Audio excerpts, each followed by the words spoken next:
बिस्मिल्लाहिर्रहमानिर्रहीम। मेरे सरवत वलीम और हारून शी साहब की तरफ से तमाम देखने वालों को अस्सलाम वालेकुम। प्रोग्राम के आगाज़ पर बात करेंगे मुल्क के अंदर एक अजीब बहस है जिसने जन्म ले लिया है, वो है इसराइल को तस्लीम करने से मुताल्लिक। इसराइल को तस्लीम करने के लिए क्या पाकिस्तान के ऊपर वाकई कोई दबाव है, इसके ऊपर हारून साहब की एक्सपर्ट ओपिनियन हम हासिल करेंगे। प्रोग्राम के जब दूसरे हिस्से की जानिब बढ़ेंगे, आगे बढ़ेंगे तो डेफिनेटली कोरोना के मुताल्लिक बात होगी कि कोरोना की दूसरी लहर मजीद शदीद होती जा रही है, शिद्दत इख्तियार करती जा रही है। रोजाना की बुनियाद पर बहुत सारे ऐसे अफराद हैं जिनके मुताल्लिक ये खबरें सामने आ रही हैं, या तो वो लुक़मा अजल बन गए हैं या फिर उनकी हालत बहुत ज्यादा खतरनाक होती चली जा रही है। मगर ऑपोजिशन है कि अपनी तहरीक को मुलतवी करने का नाम नहीं ले रही। पीडीएम के प्लेटफॉर्म से अब मुल्तान में जलसे का ऐलान कर दिया गया है। ऐसा महसूस होता है कि हुकूमत अपनी रिट को मनवाएगी, मगर ऑपोजिशन भी तसादुम के अंदर हमें नजर आ रही कि तसादुम होता हुआ नजर आ रहा है। क्या वाकई इस मुल्तान के जलसे को लेकर तसादुम का खतरा मौजूद है? इसके ऊपर भी तजिया हासिल करेंगे हारून साहब का। इसके साथ साथ आगे बढ़ेंगे तो शरीफ फैमिली की पॉलिटिक्स के ऊपर बात करेंगे। बेगम शमीम अख्तर मरहुमा की मैयत को रवाना कर दिया गया लाहौर के लिए। लंदन से नमाज जनाजा अदा कर दी गई है। पेरोल पर रिहाई हो गई है शहबाज साहब की। पेरोल की रिहाई को लेकर मौजूदा जो सियासत चल रही है इसके ऊपर बात होगी। मरियम साहबा के इल्जामात को भी मैं गुफ्तगू के अंदर शामिल रखूंगी।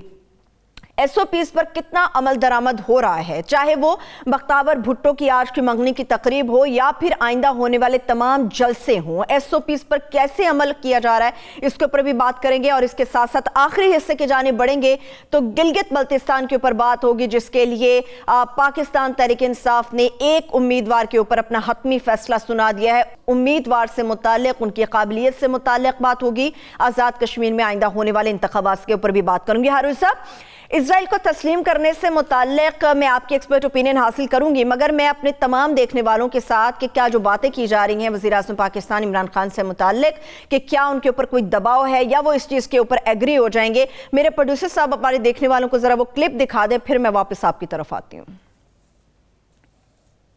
हमें कोई किसी किस्म का प्रेशर नहीं था कि जी हम कि इसराइल को हम रिकग्नाइज़ करें। पाकिस्तान का तो मौक़िफ़ है, कायद आज़म की 1948 में स्टेटमेंट दी हुई थी कि जब तक कि फ़लस्तीनियों को उनका हक़ नहीं मिलेगा, इंसाफ नहीं मिलेगा, हम उनको तस्लीम नहीं कर सकते, और उसी पे पाकिस्तान खड़ा है। ये तो हारून साहब इमरान खान साहब ने वाजे कर दिया। मुल्क के अंदर जिनको बड़ा हम समझते थे कि उनकी बड़ी आवाज़ें हैं, सेन वॉइसेस भी कहते थे, मगर ऐसा महसूस होता है कि अफवाहें गर्दिश कर रही हैं। क्या पाकिस्तान के खिलाफ कोई आलमी साजिश हो रही है? अफवाहें गर्दिश कर रही हैं, कमाल है। वो वीज़ा रोक दिया है पाकिस्तानियों का। वर्क वीज़ा तो सिर्फ पाकिस्तानियों का रोका है, विजिट वीज़ा तो कुछ और का भी रोका, मगर इंडिया का नहीं रोका। इंडिया में कोरोना पाकिस्तान से कम है या ज़्यादा है। और ये अभी वो जो नईम, क्या वो शहर का नाम है, मुसैद के चीफ की और वज़ीर आज़म इसराइल की और सऊदी अरब के प्रिंस मोहम्मद की जो मुलाकात हुई है, तो वो ये किस सिलसिले में है? आपका ख्याल है कि ये सऊदी अरब के सिलसिले में है?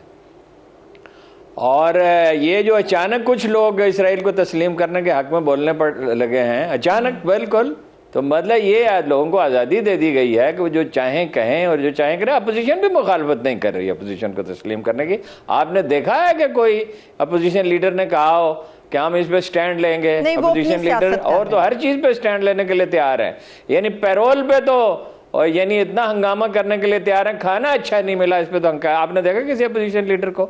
इसका मतलब है इमरान खान साहब ये नहीं कह रहे इमरान खान साहब का दबाव नहीं है, दरअसल वो ये कह रहे हैं कि मैं दबाव कबूल नहीं करूंगा।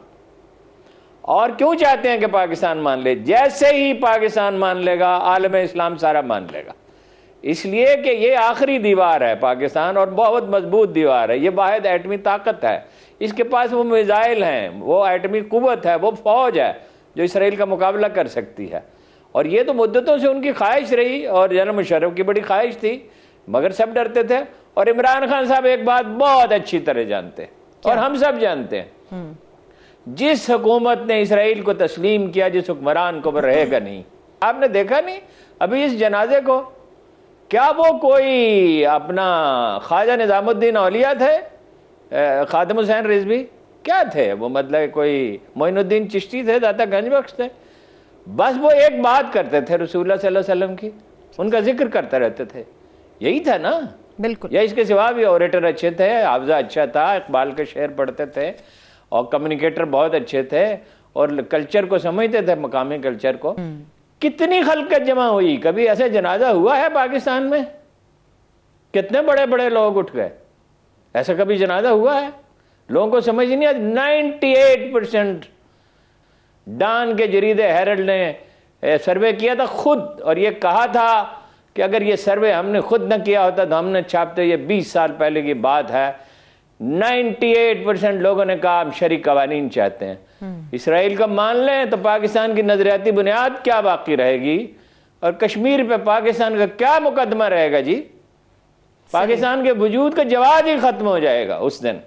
और कायद आजम ने नहीं, सिर्फ इकबाल ने कहा था 1935 में, उम्र उनकी 60 बरस हो चुकी थी, बीमार वो रहते थे, गला उनका खराब था, घर से निकलते नहीं थे, मगर कहा कि मैं इसको रोकने के लिए, वो बना तो 48 में, उसके 13 साल बाद उन्होंने कहा मैं जेल जाने के लिए तैयार हूं। कायद आजम का रवैया इतना सख्त था कि किसी की जुर्रत नहीं थी कि इसके सिवा कोई दूसरी बात करे। और फलस्तीनी क्या कह रहे हैं? वो कह रहे हैं हमारी पीठ पे छुरा घोंप दिया गया। और क्या हमास मानेगी?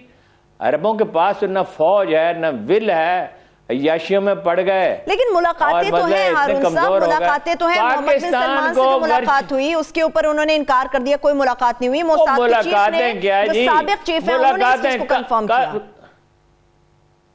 मुलाकातें क्या जी? मुलाकात तो हुई है, इसमें तो कोई शक ही नहीं है। ऐसी मुलाकात कोई मानता है? जब नवाज शरीफ साहब नेपाल में काठमांडू में मिले थे मोदी से, तो उन्होंने माना था। तो हमने तो नहीं कहा, पाकिस्तानी जर्नलिस्टों ने तो नहीं कहा, या किसी पॉलिटिशियन, बरखदत ने कहा ना, फेमस इंडियन जर्नलिस्ट ने उसका इंकशाफ किया कि उसकी मुलाकात हुई थी। ऐसी बातें कभी मानी जाती हैं। और ये आज से थोड़ी है, ये बरसों से मुलाकातें हो रही हैं। अमेरिकियों ने जमीनें खरीदी हैं सऊदी अरब में, तो कौन कह सकता है कि वो उनमें कौन यहूदी है या नहीं है? उसमें यहूदी भी हो सकते हैं। और पाकिस्तान को सिर्फ मनाने की कोशिश नहीं की जा रही, पाकिस्तान को ब्लैकमेल करने की कोशिश की जा रही है। मैं हमेशा आपसे अर्ज करता हूं, ताकत एक नफसियाती चीज है। इस दुनिया का कोई मालिक है कि नहीं है? कोई खुदा है कि नहीं है? सिचुएशन तो इसराइल के खिलाफ जा रही है, वक्त का धारा तो उसके खिलाफ बह रहा है। ये डरे सहमे हुए लोग, बुज़दिल लोग जो ये कह रहे हैं कि बड़ी टेक्नोलॉजी मिलेगी, वो कौन सी टेक्नोलॉजी है इसराइल के पास जो चीन के पास नहीं है, यूरोप में नहीं है? वो हमें कौन सी टेक्नोलॉजी चाहिए? हमारी ज़राअत तो है 17वीं 16वीं सदी की, हमें कौन सी टेक्नोलॉजी? खाले तो हम पक्का कर नहीं सके, और कौन सी जरी टेक्नोलॉजी आप ऑब्जर्व कर सकते हैं उसको? और कौन सी उनके पास टेक्नोलॉजी? वो आपको असला देंगे।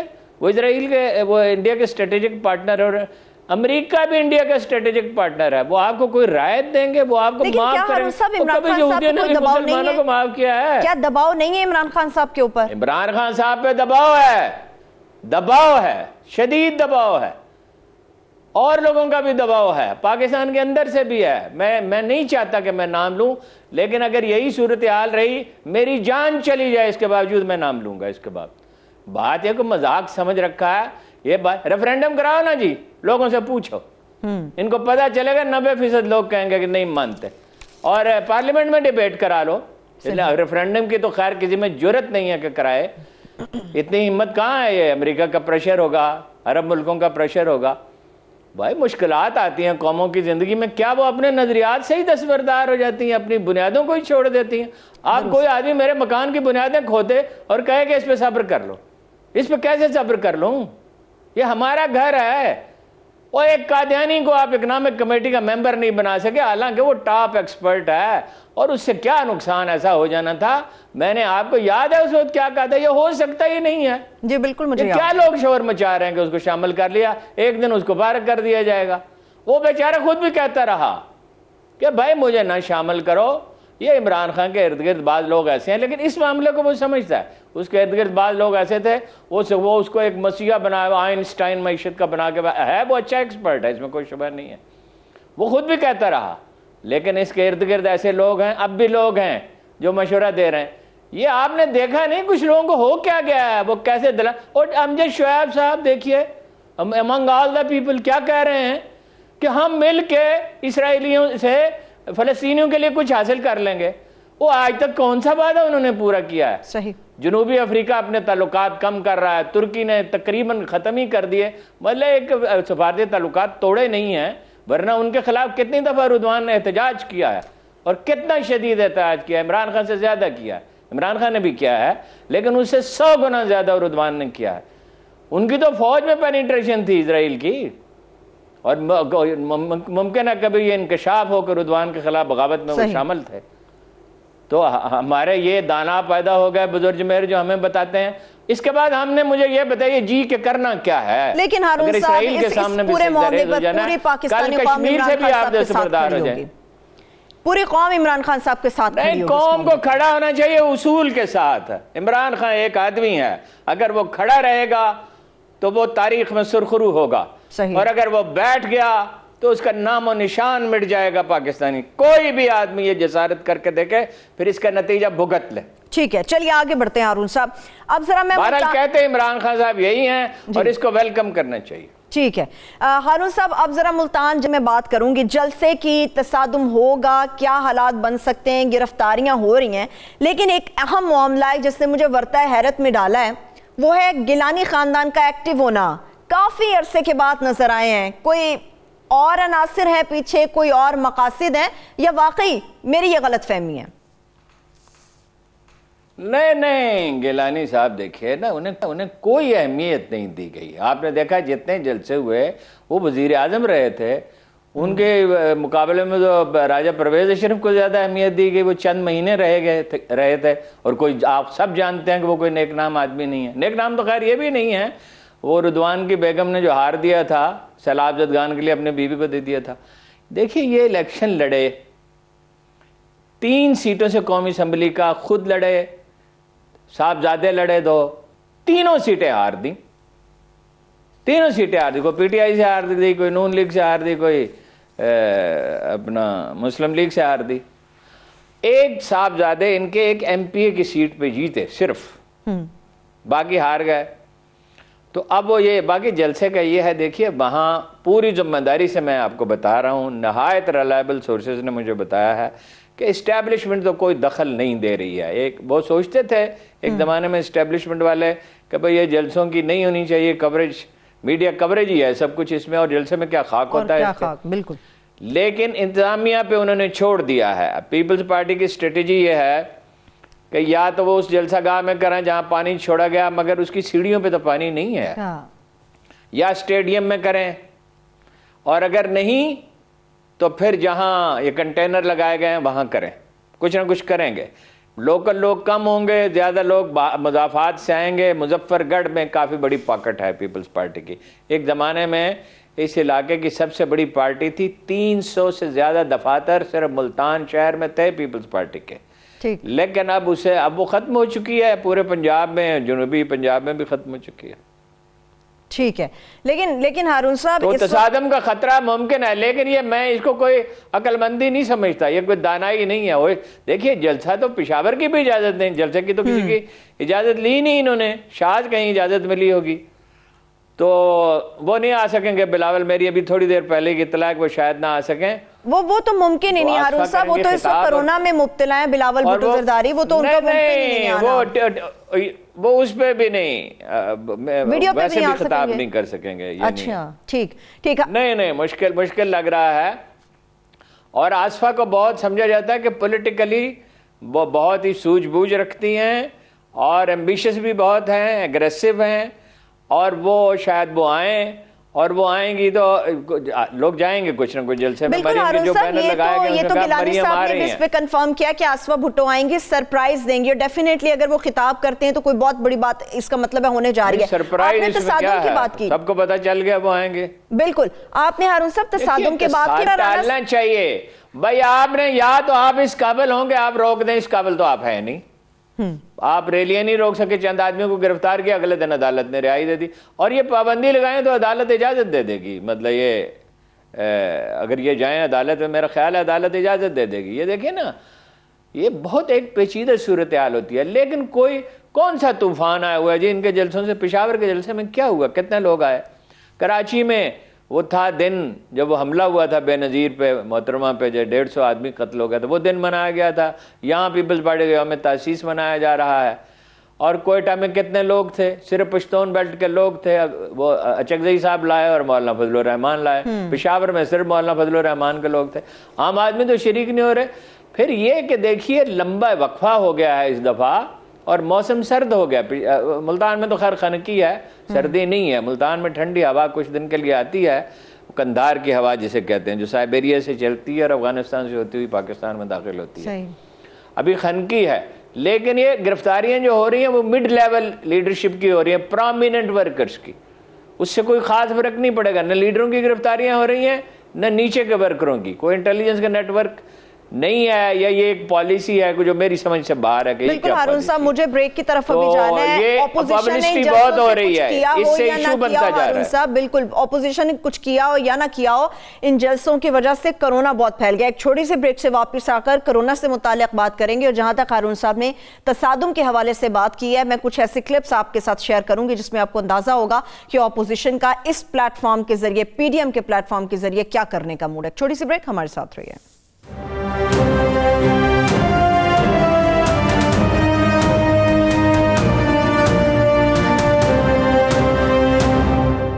Welcome back. इससे पहले मुल्तान के जलसे से मुताल्लिक बात हो रही थी। हारून साहब की राय आपने जानी, उनका एक तजिया आपने हासिल किया, जाना कि क्या मुल्तान जलसे के बारे में कह रहे हैं। मगर इस वक्त अपोजिशन और ख़ासतौर पे अगर राना सनाउल्लाह साहब की बात करें, जिस तरह से तसादुम की बात हुई, तो अपोजिशन का मूड क्या है, पहले वो मैं आपको दिखा देती हूँ। अगर इन्होंने किला खुना कासम पार्क को न खोला तो फिर पूरे मुल्तान में जलसा होगा, और पूरे मुल्तान में जब जलसा होगा तो उससे जो सिक्योरिटी के प्रॉब्लम्स और जो सूरत हाल होगी, जो वहाँ पे जाने वाले कायदीन को खतरात लाहक होंगे, उसकी तमाम तर जिम्मेदारी जो है इस हुक्मरान टोले पे होगी। और अगर कोई वाक़या हुआ खुदा ना खास्ता तो हमारा FIR में नामजद मुल्ज़िम जो है वो इमरान खान होगा। हारून साहब, कोई भी वाक़या हो गया तो नामजद मुल्ज़िम वज़ीर आज़म पाकिस्तान इमरान खान साहब को ठहराएंगे ऑपोजिशन? आप बारिशें ज़्यादा हो जाए फिर भी इमरान खान जिम्मेदार है। और दूसरी तरफ आपको पता है ये अजीब व गरीब एक मखलूक पैदा हो गई है। वो आपको याद नहीं है, अभी वो जो PTI की मिनिस्टर हैं वो कह रही थी कि इमरान खान की हुकूमत में आने की वजह से बारिशें ज्यादा हो गई हैं। जी, और ज्यादा बारिशों का नतीजा आपने देखा था, गंदम में तबाह। आप ज़रताज गुल साहिबा की बात नहीं करने लग गए? एक दबाव डालने का, ज़रताज गुल साहिबा की बात तो नहीं कर रहे आप? वो देखिए, ये एक दबाव डालने का तरीका, मतलब हम सारे शहर में फसाद करेंगे, ये वही ब्लैक मेलिंग है। और क्या है? ओ भाई खुदा के बंदो, कोरोना इस बुरी तरह फैल रहा है, 2-3 तक आ गए थे, 0 भी एक दिन था डेथ रेट, यानी किसी शख्स का इंतकाल नहीं होता। अब वेंटिलेटर्स कम पड़ रहे हैं, बावजूद इसके कि अब तजुर्बा ज़्यादा है, 5 रुपए का मास्क मिल जाता है, डॉक्टरों ने बहुत कुछ सीख लिया है। और मतलब 8-9 महीने एक बड़ा लंबा अरसा होता है, अच्छे डॉक्टर बहुत कुछ सीख लेते हैं। इस वक्त सूरत हाल ये है कि शादी हाल वाले भी कहते हैं कि हम बगावत कर देंगे। भाई स्कूल बंद हैं, बाजार जल्दी बंद करने पड़ रहे हैं, तालीमी अदारे सब बंद करने पड़ रहे हैं, और आपको जलसों का शौक है ना उस जलसों का कोई इम्पैक्ट होगा। भाई इमरान खान जा सकता है, इमरान खान 2 सूरतों में जा सकता है। एस्टेब्लिशमेंट फैसला कर ले, MQM और काफ लीग से कहे के पीछे हट जाओ। दूसरी सूरत यह है कि इसराइल को ज़रूर तस्लीम करना है, तो फिर कोई तब्दीली आएगी, फिर इमरान खान को घर भेज दिया जाएगा, फिर कुछ लोगों को लाया जाएगा जो इसराइल को तस्लीम करने के बाद वो चले जाएंगे और जूते खाएंगे लोगों से, और बड़ी गड़बड़ होगी, जो मेरा ख्याल है कि तकरीबन नामुमकिन काम है अगर किसी के होशो आवाज़ कायम है। और बाद औक़ात लोगों के होशो आवाज़ कायम नहीं होते तो फिर आपको पता ही है हुक्मरानों के साथ क्या होता है। और फिर हुक्मरानों के साथ क्या, एक फौजी सरबराह के साथ भी हो चुका है, यजा खान के साथ भी हो चुका है, पूरी कौम सड़कों पर निकल आई थी। तो वो तो दबाव के हथकंडे हैं। और क्या है ये, इन जलसों से क्या, जलसों से कभी हुकूमतें गई हैं? चाहते ये हैं कि इस्टेब्लिशमेंट और हुकूमत के दरमियान इख्तलाफात पैदा हो, वो दबाव महसूस हो और इमरान खान को रुखसत करे। ये है टारगेट। हुकूमत भी बड़ी तैयार बैठी हुई है, वो क्यों मार रहे हैं? वो अपना वो बच्ची की माशाल्लाह आज मंगनी हुई है, बात सुन लें, वो बच्ची की माशाल्लाह मंगनी हुई है आज, तो कितनी एहतियात उन्होंने रवा रखी और अच्छा किया। अच्छा, मैं उसके खिलाफ नहीं हूं बिल्कुल। भाई आप देखिए ना, 6 हमारे खिलाड़ी गए न्यूजीलैंड में, तो क्या नेकनामी हुई जी पूरे यूरोप में और पूरी दुनिया में पाकिस्तान की। तो अगर उन्होंने किया तो अच्छा किया और चंद लोगों को बुलाया। इसी तरह रस्म कुल पे मोहतरमा शमीम अख्तर साहिबा जो हैं, जिनका इंतकाल हुआ है, उनकी वालिदा मोहतरमा का, नवाज शरीफ साहब की और शहबाज शरीफ साहब की, तो उन्होंने कहा सिर्फ खानदान के लोग शरीक होंगे। तो अच्छा कर रहे हैं, बहुत अच्छा कर रहे हैं, ठीक है। तो मतलब ये कीड़े मकोड़े हैं, ये जो अल्लाह की मखलूक है, ये कीड़े मकोड़े हैं, इनकी जानों को दांव में लगा दो, ये मरते रहे। क्या ये हमारा ये काम ये रह गया कि हम लीडरों के लिए मरते चले जाएं?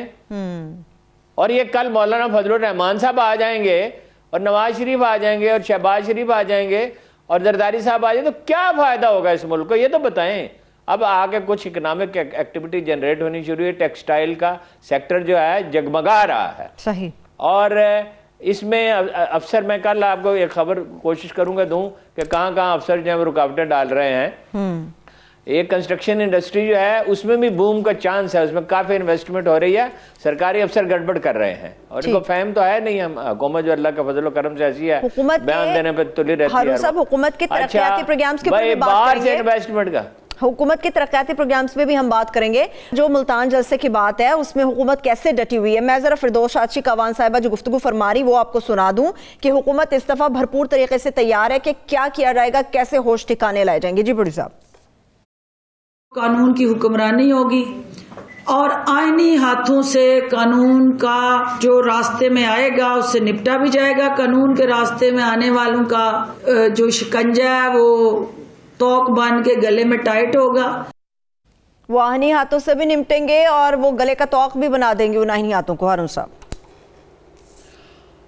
देखिए दोनों तरफ से नफसियाती दबाव है ना, लेकिन मुझे कोई भरोसा नहीं है कि हुकूमत ऐसा कर सकेगी। कि वो तो एक बुनियादी फैसला करना होता है, वो सिर्फ एक शहर और एक वाक़े के लिए नहीं हो सकता कि हुकूमत की रिट कायम करनी है, और रिट कायम करनी होती है तो ब्यूरोक्रेसी को भी ठीक किया जाता है, यानी मेरिट की बुनियाद पर। और उस्मान बुज़दार जैसे वजीर आला भी नहीं रखे जाते और खुसरो बख्तियार जैसे वजीर भी फिर नहीं होते। अब क्या और मेरिट पे फैसले किए जाते हैं। बुज़दार साहब ने 5 दिन के पेरोल पे रिहाई दे दी है, वैसे कानून में सिर्फ 24 घंटे की पेरोल पे रिहाई है। बुज़दार साहब इस मामले में तो अच्छे निकले हैं हारून साहब, 5 दिन के लिए उन्होंने रिहाई दे दी है शहबाज शरीफ साहब। नहीं वो ठीक है, अच्छा किया तो इस अच्छाई का कोई फायदा थोड़ी होगा हुकूमत को। अगर 3 दिन की देती फर्ज कीजिए फिर भी ये रो रहे होते, और अगर इनको 15 दिन की देते फिर भी कहते भाई चूहों का बचा हुआ खाना दे। मुझे आज तक नहीं पता किसी जगह चूहों के लिए खाना पकाया जाता हो और फिर वो बचा हुआ किसी को दिया जाता हो। और मैंने हर एक से पूछा है, अल्लाह के बंदो, वो खाना वो कहते उनके घर से आता था। भाई इन्होंने तो ये भी कहा ना, ये एक शख्सियत परस्त कौम है, ये कभी भुट्टो के 2.5-3 करोड़ आदमी 1970 में सोशलिज्म के अचानक कायल हो गए। वो हम बाद में वो सारे मुकर गए। उनसे पूछा भी क्या हुआ था। एक फैशन होता है, उसके पीछे एक पार्टी है, वो पॉपुलर, नवाज शरीफ साहब की पॉपुलैरिटी थी, कुछ काम अच्छे भी उन्होंने किए थे, कोई तरक्याती काम भी कर गए, मुल्क पे इतना कर्जा छोड़ गए और ऐसी मुसीबतों में डाल गए और इंडिया पर ऐसी ऐसी हरकतें उन्होंने की। अब ये वही मोहतरमा है ना जो कहती थी कि मेरी दादी के वफात की इतला क्यों नहीं दी। वो कभी किसी घर वालों को, हुकूमत का काम होता है इतला देना। आप खुदा ना खासा जेल में पड़ी हुई तो नहीं है, और इन्हें पता था, मालूम था। सिर्फ हुकूमत को मतून करना है कि वो चूहों का बचा हुआ खाना। आपको पता है कि पिछले बरस अलीम खाने को 8 करोड़ रुपए खर्च करके वहां पे सारी जेल की मरम्मत करवाई है और खाने का बंदोबस्त किया, और उसके मुस्तकिल अखराजात वो देते हैं। वो खाना हमने खाया है, कोट लखपत जेल का नहायत उम्दा खाना होता है। अव्वल तो इन्होंने खाया नहीं, और खाया तो वो पहले चूहों को पेश किया जाता है। वो एतजाज हसन साहब ने कहा ना इन चीज़ों के बारे में, बाद औक़ात एतजाज हसन कमाल राय देते हैं डट कर कि किसी की मजाल है कि नवाज शरीफ की बेटी को फफूंदी लगा हुआ खाना खिलाए। उन्होंने कहा फफूंदी भी लगी, दवाएं थी हारून साहब, और फंगस वाला खाना। अच्छा दवाएं फंगस वाली आपने क्यों खा ली? फंगस वाली दवा कोई खाता है? कोई खाता है? ये कोई बात कोई अकल में आती है? ये उतनी सच्ची बात है जितनी ये है कि इनकी लंदन में कोई प्रॉपर्टी नहीं थी और पाकिस्तान में भी कोई प्रॉपर्टी थी। फिर कहां से निकल आई 80-90 करोड़ की प्रॉपर्टी? और इनके फ्लैट भी नहीं थे लंदन में, फिर वो निकल आए।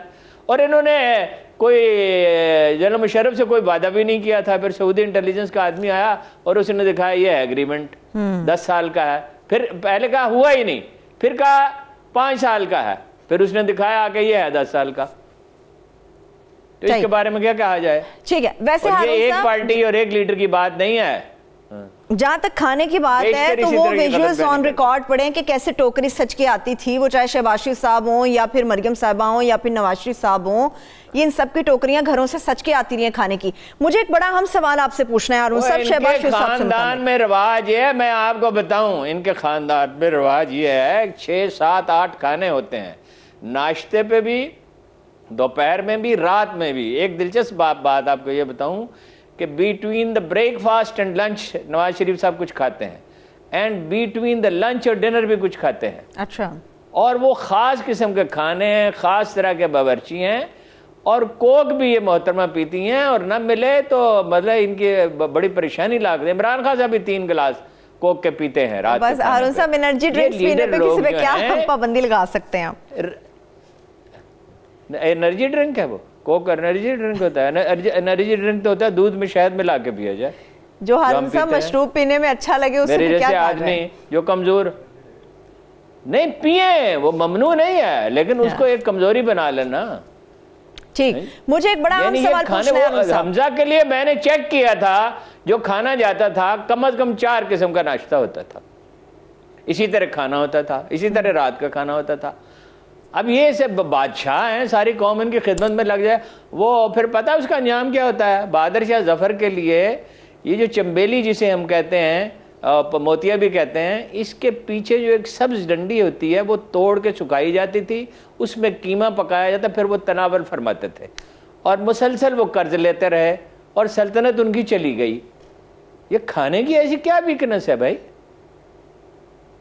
ठीक। और फिर ये कहना कि वो चूहों का खाया हुआ, चूहों का कौन सा खाया हुआ खाना होता है? कभी आपने देखा? बासी खाना हो गया अरुण साहब, उनका कहने का मतलब बासी खाना हो गया। रोटी वगैरह का टुकड़ा होता है जो चूहे खाते हैं। हा? जी हारून साहब, सवाल ये है कि पेरोल के ऊपर शहबाज शरीफ साहब, हमजा शहबाज की 5 दिन की रिहाई हो गई है। इन्हीं दिनों के दौरान मुल्तान का जलसा होगा। आसिफा भुट्टो तो सरप्राइज दे सकती हैं, क्या शहबाज शरीफ भी कोई सरप्राइज दे सकते हैं? क्योंकि उनकी हुदूद का तयन नहीं किया गया, पेरोल का जो नोटिफिकेशन है कि उनकी हुदूद क्या होगी, 5 दिन वो कहाँ रहेंगे, क्या? देखिए, वो एक बड़ा एक अहम मौजू रहा जाता है, इन्होंने क्या सरप्राइज देनी है? शहबाज शरीफ साहब में दमखम नहीं है, कोई बात कहेंगे बाद में आपको पता है नहायत आसानी से मुकर जाते हैं। उन्होंने कहा नहीं था कहाँ के सीट होंगे उसको, जरदारी साहब को, फिर किस आसानी से मुकर गए थे, बल्कि माफी मांगी थी। वो इनकी इन बातों पे न जाए। वो इतनी अहम डेवलपमेंट एक हुई है, चौधरी साहब गए हैं, चौधरी साहबान के, इमरान खान आपने पूछा ही नहीं उसका। मुझे याद है अरुण साहब, एक मुलाकात की कहानी तो वैसे सर्कुलेट कर रही है, जो अहम मुलाकात की बातें आपके पास होंगी वो आप ही हमें बता सकते हैं। क्या मुलाकात हुई? फाइनली पहुंच गए खान साहब वहां पे? नहीं, मुलाकात तो देखिए ना, चौधरियों ने ये इशारा दिया कि हम तंग आ चुके हैं, और बहुत तलखी दोनों तरफ से, और दोनों तरफ से एक दूसरे के खिलाफ बातें की जाती थी और दोनों को पहुंचती रहती थी। किस्सा तो शुरू हुआ था उनके साहबजादे, क्या नाम है, उनको वजीर बनाने से, लेकिन फिर तलखी बहुत बढ़ गई थी। अच्छा, बड़ा अच्छा फैसला किया इमरान खान ने, बड़ी दानाई का काम किया। और आप देखते थे कि तारक बशीर चीमा तो अब मिटकों में भी नहीं जा रहे थे, लेकिन कितनी दिलचस्प बात है कि हाउसिंग सबसे अहम इंडस्ट्री है कंस्ट्रक्शन की, और 8 महीने से वजीर आजम की और हाउसिंग के मिनिस्टर की मुलाकात नहीं हुई, वो भी बिटर हुए हैं। इस वक्त तो बर्फ पिघल गई है जी। लेकिन ये कि उन्होंने सालक से बात की है, उन्होंने टेलीफोन परवेज इलाही साहब को नहीं किया, नमूने से इलाही साहब को किया, सालक से किया और कहा आप मुझसे राब्ते में रहें, वो चाहते हैं वो मिनिस्टर बन जाएं। और उन्हें उन पर तानाजनी भी की जा रही है ख़ानदान में, वो अंदर कशमकश थोड़ी सी शुरू हो गई है। लेकिन चौधरी शुजात जब तक जिंदा हैं, ये ख़ानदान लाजमन मुत्तहिद रहेगा, और वो बड़े दाना आदमी हैं, उनमें बड़ा सब्र है, बड़ा पेशेंस है। पॉलिटिकल एक्यूमन तो चौधरी परवेज इलाही में भी बहुत है, और इंतज़ामी सलाहियत भी बहुत है। लेकिन जब लोग बिटर हो जाते हैं माफ़ कीजिएगा, तो हो जाते हैं। मैं कह नहीं सकता मुस्तकबिल में क्या होगा, लेकिन बहरहाल MQM और काफ लीग इस्टेब्लिशमेंट के इशारे के बगैर हुकूमत को छोड़ेंगी नहीं, दोनों की ज़रूरत है। और अगर अंडरस्टैंडिंग पुख्ता हो जाए तो Chaudhry Pervaiz Elahi can do wonders for Imran Khan. वो अंडरस्टैंडिंग उस सतह की अब इम्कान नज़र नहीं आता। वो अगर हो गई होती उनकी अंडरस्टैंडिंग, तो वही थे, यही थे ना जो लाए थे नून लीग के सारे लोग काफ लीग में ले आए थे, तो वो कोई अंडरस्टैंडिंग हुई नहीं। असल में वो वही बात है नेपोलियन वाली, दोस्ती होती नहीं है सियासत में, या दुश्मन होते हैं या हलीफ होते हैं। चलिए इस बात के साथ यार उन ब्रेक की तरफ चल रही हैं। जब ब्रेक से वापस आएंगे, गिलगित बल्तिस्तान के लिए पाकिस्तान तहरीक इंसाफ ने वज़ीर आला के लिए जिस शख्स का इंतखाब किया है या हतमी फैसला जिस नाम से मुतल्लिक है, उसकी राय हारून साहब से लेंगे कि वो उसके बारे में कैसा सोचते हैं, क्या जानते हैं, और आज़ाद कश्मीर के आइंदा होने वाले इंतखाबात के ऊपर भी तफसील से बात होगी। हमारे साथ रहिए।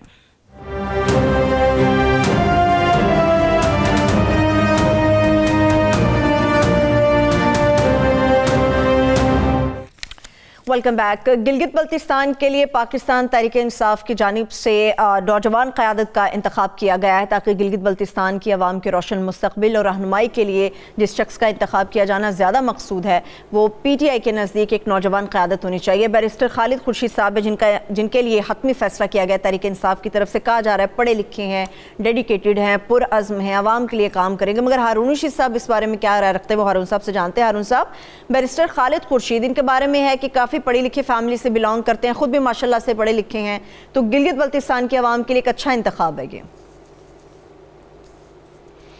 देखिए वो तो काम करेंगे तो पता चलेगा। तासुर अच्छा है, ये बात दुरुस्त है कि तासुर अच्छा है, और ऐसा लगता है बहरहाल उस्मान बुज़ार नहीं है वो, और महमूद खान भी नहीं है वो, ये तो नज़र आता है। और ठीक 20 साल और 10 दिन उनकी उम्र है, 40 साल और 10 दिन। वो गिलगित से उन्होंने मैट्रिक किया, फैसलाबाद से ग्रेजुएशन की, और लंदन की एक बहुत बड़ी यूनिवर्सिटी से उन्होंने लॉ की डिग्री हासिल की। अब मुझे नहीं मालूम प्रैक्टिस की, यानी कि मैं कोशिश करता रहा, तो वहाँ बाद का टेलीफोन से रब्ता करना मुश्किल हो जाता है। इनके चचा हाजी इनायत मरहूम 3 बार 94 तक, मेरा ख्याल है 1981 से 94 तक 3 बार ज़िला काउंसिल के चेयरमैन रहे, तो सियासी ख़ानदान भी है। वालिद इनके जज थे, वहाँ चीफ कोर्ट है, वहाँ हाई कोर्ट तो है नहीं, आज़ाद कश्मीर की तरह उनका अपना एक निज़ाम है। अब मुमकिन है कुछ तब्दीलियाँ उस निज़ाम में। जस्टिस खुर्शीद जो हैं वो चीफ जस्टिस की हैसियत से रिटायर, चीफ जज कहा जाता है वहाँ, चीफ जस्टिस नहीं, चीफ जज की हैसियत से रिटायर हुए। ख़ानदान में तालीम है, भाई भी इनके डॉक्टर हैं, सऊदी अरब में हैं। और अस्तौर के इलाके में जहाँ से ये जो मशहूर वादी है, क्या उसका नाम है, जहाँ पे जुलाई में फूल खिलते हैं और दुनिया भर से, दुनिया का सबसे ऊंचा मैदान आपको पता है ना पाकिस्तान में है, ये उस तौर उससे मिला हुआ इलाका, वो देवसाई का इलाका, जहाँ हद नज़र तक सैकड़ों किलोमीटर तक फूल खिले होते हैं। उन फूलों को देखने के लिए एक ज़माने में दुनिया भर से सयाह आया करते थे। और ये सतपारा झील के करीब से रास्ता गुजरता है, जिसे गलत तौर पर लोग सदपारा कहते हैं। सतपारा है वो, 7 जगह से। ये शमाली इलाकों में जहाँ कहीं खूबसूरती है पानी और सब्जे की वजह से बेपनाह है। बेशतर इलाका वैसे न रहायश के काबिल है न ज़राअत के काबिल है, मगर जहाँ कहीं कोई टुकड़ा है बस वो जन्नत नज़ीर ही मालूम होता है, बहुत खूबसूरत है। तो अब ये देखिए सिर्फ 1.5 साल पहले ये शामिल हुए तहरीक इंसाफ में। अजीब बात यह है ये जुलाई 2018 में शामिल हुए, लेकिन ये जाहिर है इन पे एतमाद किया गया है इनकी सलाहियत पर। और सीटों की पोजीशन जो है वो बिल्कुल मीडिया पे गलत बयान की जा रही है। 9 सीटें नहीं जीती हैं पीपल्स पार्टी के पास, अपोजिशन के पास 9 सीटें नहीं हैं, 8 सीटें हैं। एक वो अपना अमजद हुसैन एडवोकेट गालबन उनका नाम है पीपल्स पार्टी के, वो 2 सीटों से लड़े, तो वो 2 वोट तो नहीं डाल सकते ना। और 22 नहीं है, 23 सीटें हैं पीटीआई की। अच्छा, अभी तक हारून साहब 22 जो वहदतुल मुस्लिमीन है, वहदतुल मुस्लिमीन की सीट उनके साथ है ना जी, उनके हलाई है ना, उनसे अलग तो नहीं हो रहे, उनका कोई इख्तिलाफ। और एक सीट खाली अमजद हुसैन एडवोकेट करेंगे, उस पर इलेक्शन होगा, और वो ऐसा इलाका है जिसमें पीटीआई के जीतने का चांस मौजूद है। और मुमकिन है कि 24 हो जाएं और उधर सिर्फ 8 रह जाएं, या वो जीत जाए, पीपल्स पार्टी का आदमी जीत जाए तो उनके पास 9 होंगी, तो इनके पास 23 होंगी। तो ये तो बहुत बड़ी मेजॉरिटी है। नए सीएम के लिए, नौजवान के लिए चैलेंजेस क्या होंगे? चैलेंजेस देखिए ना, असल में तो ये मरकज से उन्हें फंड्स कितने मिलते हैं। अब इमरान खान साहब फैसलाबाद में पैसे दे रहे हैं और बड़े ज़रूरी हैं। कराची में 100 मंसूबों का ऐलान किया, K4 तो बहुत ज़रूरी है, पानी चाहिए, ग्रीन लाइन भी ज़रूरी है, और रेलवे चल पड़ी है, और कराची का कूड़ा भी उठाना है, सफाई भी करनी है, सड़कें भी बनानी है। वसाइल महदूद है, लेकिन बहरहाल ये कोई इतना पसमानदा इलाका नहीं। शुमाली इलाकों के बारे में बाद लोग तासुर देते हैं, उन्हें खुद मुख्तारी ज़्यादा से ज़्यादा इख्तियारात मिलने चाहिए, वसाइल भी जितने हो सकें देने चाहिए। अब इकानमी बेहतर होती जा रही है तो आने वाले बरसों में उन्हें, है ना, एक बात मैं भूल गया था, वो अरब ममालिक से एक धमकी आई है बड़ी दिलचस्प कि हम आपका स्टॉक एक्सचेंज तबाह कर देंगे, पैसे विड्रॉ कर लेंगे। ये तो खतरनाक धमकी हो गई। ओ कुछ भी नहीं होता, कुछ भी नहीं होता, कुछ भी नहीं होता। 47 में कत्लेआम हुआ था, 37 में मुस्लिम लीग को सिर्फ 24% वोट मिले थे, मुसलमानों के वोटों में से भी 24%। कोई आसमान कभी नहीं गिरता, जमीन कभी नहीं फटती, एक ही दफा फटनी है, एक ही दफा आसमान गिरना है। उन्हें जरूरत है, इनका दिफा कौन करने वाला है? सऊदी अरब का। जिस दिन इसराइल ने इन पे हमला तो एक दिन करना है, ये तो लिखा हुआ है तकदीर में, और वो कोई इसको छुपाते थोड़ी हैं, उनके नक्शे भी हैं। तो क्या ये हमारे बगैर कोई जंग लड़ लेंगे? ये हमारे और तुर्कों के बगैर सर्वाइव ही नहीं कर सकते। अमेरिका इनका दिफा करेगा, अमेरिका तो इनकी मदद करेगा, अमेरिका तो उन्हें ब्लैकमेल कर रहा है। एलानिया कभी किसी तरह इस तरह हलीफ की तौहीन किया कभी किसी ने? डोनाल्ड ट्रंप ने कहा 1 हफ्ता इनकी हुकूमत नहीं रह सकती हमारे बगैर। तो कोई ऐसी घबराने की बात नहीं है। बाकी जो खालिद खुर्शीद साहब परफॉर्मेंस देंगे तो उस पर राय देंगे। ठीक है, क्यास और गुमान और जन पे राय नहीं देनी चाहिए, ना अंदेशे पे देनी चाहिए। ठीक है अरुण साहब, आजाद कश्मीर के होने वाले इंतखाबात के बारे में राय दे सकते हैं हम? देखिए, एक साहब है, उनका नाम है तनवीर इलियास जी, वो उस्मान बुज़दार के एडवाइज़र हैं, और उस्मान बुज़दार साहब के जो एडवाइज़र हैं वो जिस तरह के हैं उसके बारे में मुझे कुछ कहने की ज़रूरत नहीं है। उन्होंने कोई कोशिश वहाँ चक्कर चलाया, और अजीब बात यह है कि कुछ अपोजिशन के लोगों को भी आमादा कर लिया और कुछ पीटीआई के लोगों को भी आमादा कर लिया कि उन्हें वज़ीर आज़म बना दिया जाए। ठीक है, और खरबपति वो हैं, ज़ाती हेलीकॉप्टर है, शायद जहाज़ भी हो, और पैसे का कोई शुमार नहीं, और पैसा उन्हें तंग कर रहा है। तो लेकिन आज बैरिस्टर साहब की भी थोड़ी देर पहले मुझे पता चला मुलाकात हो गई है, 100% कन्फर्म तो नहीं है, लेकिन जिन साहब ने बताया वो बहुत जिम्मेदार आदमी है। बैरिस्टर सुल्तान महमूद की मुलाकात वज़ीर आज़म से हो गई है, वही क़यादत करेंगे, वही सरगर्म होंगे।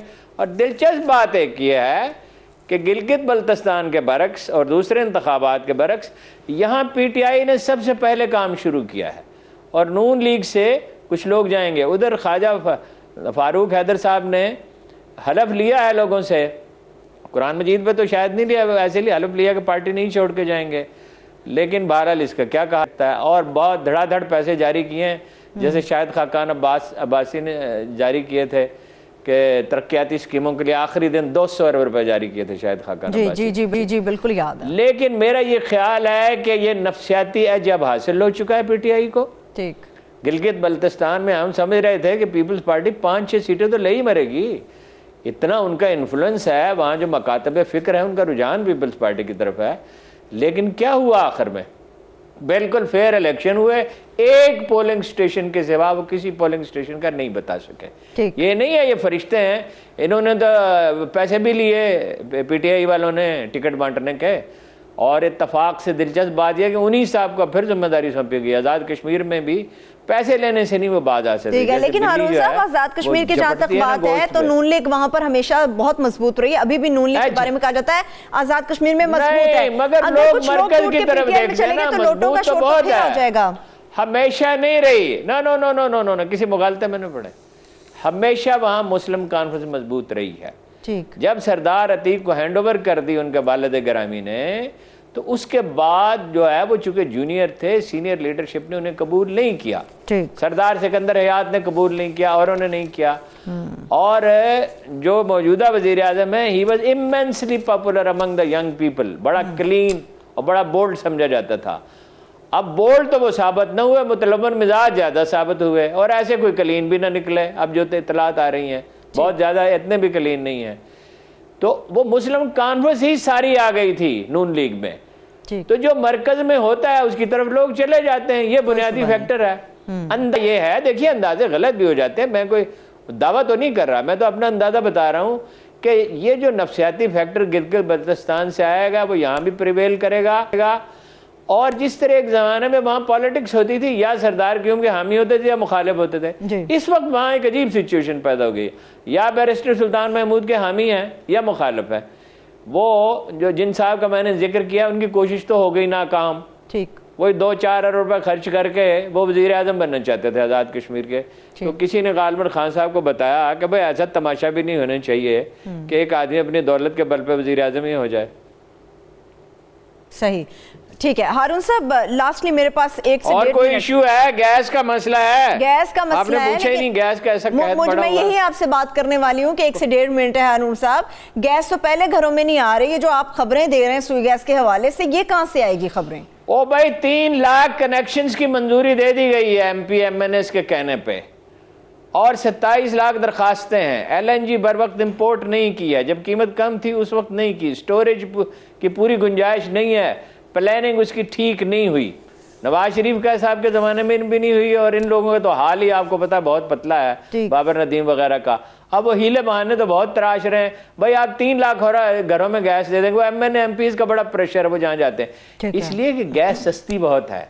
सारी दुनिया, बांग्लादेश में बतेरी गैस है, लेकिन वो सिर्फ इंडस्ट्री को देते हैं और कमर्शियल इदारों को देते हैं। ये 40% आपको पता है हीटर में गैस ज़ाया हो जाती है, और ऑक्सीजन भी कम हो जाती है, सेहत के लिए भी नुकसानदेह है। उससे हम गीजर चला रहे हैं, उसे खाना पका रहे हैं।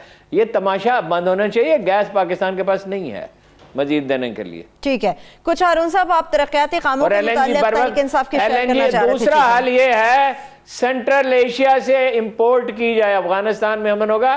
सेंट्रल एशिया हमें लगता है बहुत दूर है। ताजिकिस्तान की फ्लाइट इतनी देर की है जितनी देर की लाहौर की फ्लाइट है इस्लामाबाद से। अच्छा। और बीच में वाखा की 20-25 किलोमीटर की पट्टी है, उतनी ही एग्जैक्टली। टाइम भी वही है, जब यहाँ हमारे यहाँ इस वक्त 11 बज रहे हैं तो वहां भी 11 बज रहे हैं।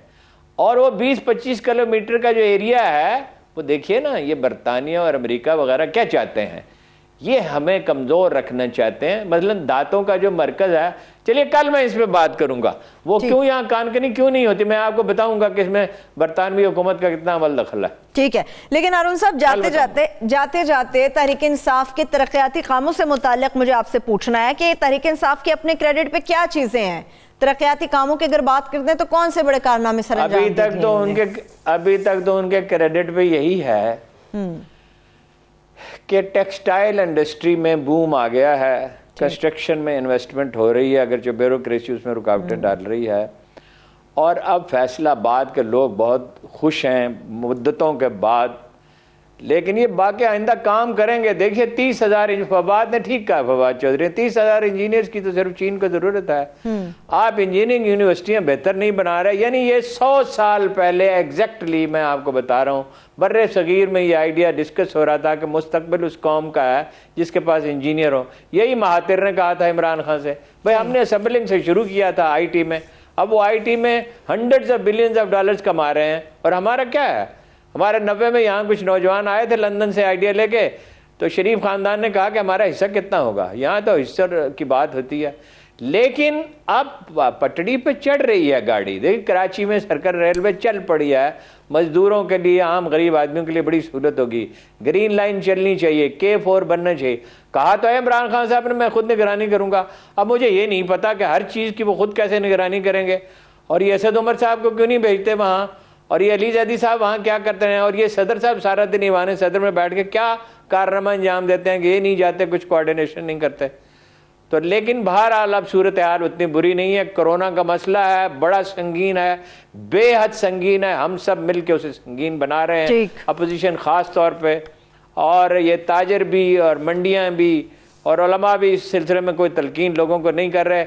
अगर हम कोरोना से बच निकले तो पाकिस्तान माशी तौर पर सेहतमंदी की तरफ चला जाएगा इंशाअल्लाह ताला। इंशाअल्लाह जैसे आपने कहा कि गाड़ी अब मुल्क की मैशत की पटड़ी पर चल पड़ी है, और उम्मीद भी है कि इंशाअल्लाह आइंदा आने वाले दिनों में पाकिस्तान की मैशत आगे बढ़ेगी। मगर सबसे पहले सबको मिलकर साथ चलना होगा, वो चाहे हुकूमत हो या फिर अपोजिशन के लोग हों।